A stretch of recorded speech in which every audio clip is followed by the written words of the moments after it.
Thank you so much. Thank you. It's quite overwhelming.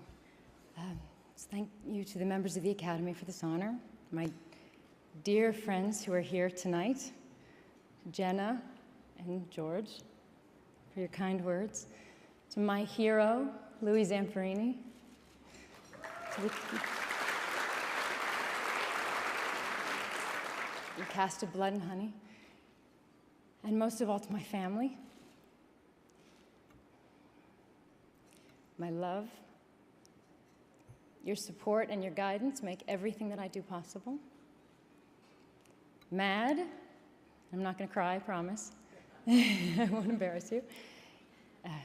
You and your brothers and sisters are my happiness, and there is no greater honor in this world than being your mom. I'm very humbled to be here tonight among so many extraordinary artists. My mother loved art. She loved film.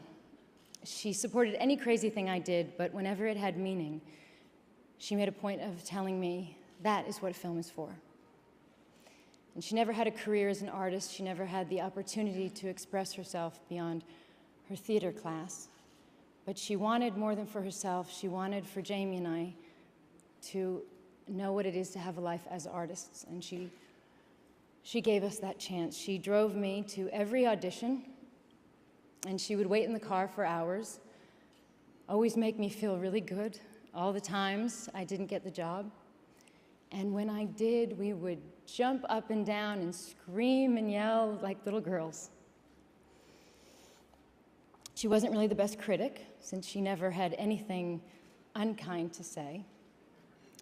But she did give me love and confidence, and above all, she was very clear that nothing would mean anything if I didn't live a life of use to others. And I didn't know what that meant for a long time. I came into this business young and worried about my own experiences and my own pain. And it was only when I began to travel and look and live beyond my home did I understand my responsibility to others.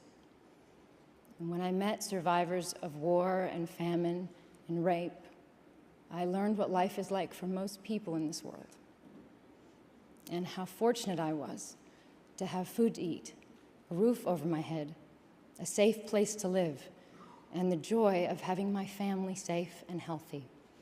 And I realized how sheltered I had been, and I was determined never to be that way again. We are all, everyone in this room, so fortunate. I have never understood why some people are lucky enough to be born with the chance that I had to have this path in life, and why across the world there's a woman just like me with the same abilities and the same desires, the same work ethic and love for her family, who would most likely make better films and better speeches. Only she sits in a refugee camp, and she has no voice.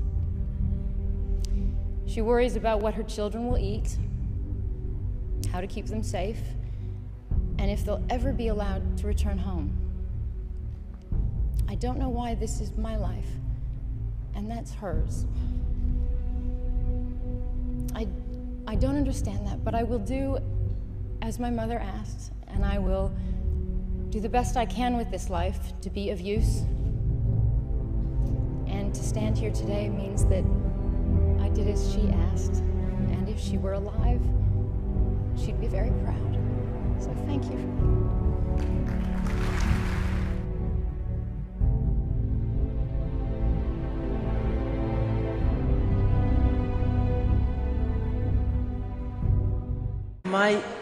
My childhood was completely taken away from me.